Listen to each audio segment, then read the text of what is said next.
Ce lundi 27 mars, Nagui était invité dans l'émission C'est à vous aux côtés de Bruno Guillon. L'animateur a dévoilé une anecdote improbable à propos de sa première rencontre avec Jean-Jacques Goldman. Ce samedi 1er avril, les téléspectateurs retrouveront Nagui et Bruno Guillon aux commandes d'un nouveau divertissement sur France 2, Votre vie en jeu. Dans ce concept inédit, les participants vont devoir répondre à des questions sur leur propre vie et traverser avec succès les différentes manches du jeu. Les deux présentateurs ne sont pas en reste, puisqu'ils seront au cœur de l'action en participant également à des épreuves physiques qui s'annoncent déjà hilarantes. Le grand gagnant de la soirée aura la possibilité de remporter jusqu'à 2000 € net par mois pendant 10 ans, de quoi bouleverser totalement son quotidien. Nagui et Bruno Guillon seront côte à côte pour ce nouveau programme, un honneur pour le présentateur de Chacun son tour. Je vis une histoire magique, gamin, j'adorais Nagui comme animateur et j'ai la chance aujourd'hui de l'avoir parmi mes amis proches. Il est drôle et brillant, je l'aimais profondément, a-t-il confié à Télé Loisirs. Ça ne va pas être possible. Ce lundi 27 mars, Nagui et Bruno Guillon étaient les invités d'Anne-Elisabeth Lemoine dans l'émission C'est à vous pour promouvoir leur nouveau concept.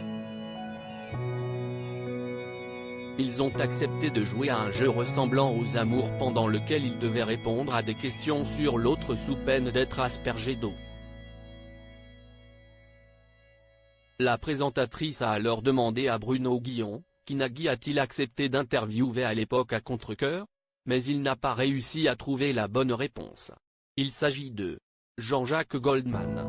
Nagui a alors avoué un peu honteuse avoir interviewé à la radio le chanteur à la sortie de son titre Il suffira d'un signe en 1981 à contre-cœur parce qu'il n'aimait pas du tout la chanson. Une attachée de presse me propose d'interviewer Patrick Coutin pour J'aime regarder les filles qui était le tube de l'été. Et elle me dit tu auras Patrick Coutin J'aime regarder les filles que si tu fais mon petit jeune qui est Jean-Jacques Goldman il suffira d'un signe.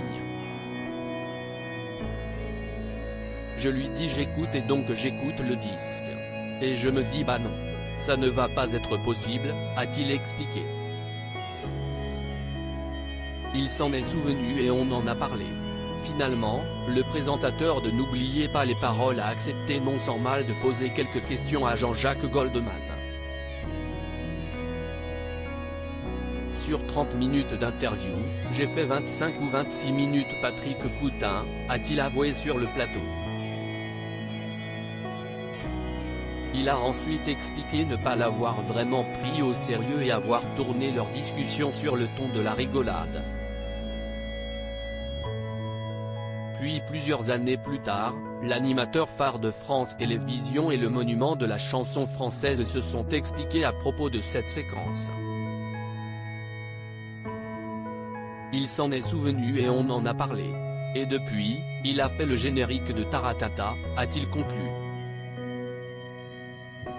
À lire aussi Bruno Guillon, Chacun son tour, j'ai la chance d'avoir Nagui parmi mes amis proches.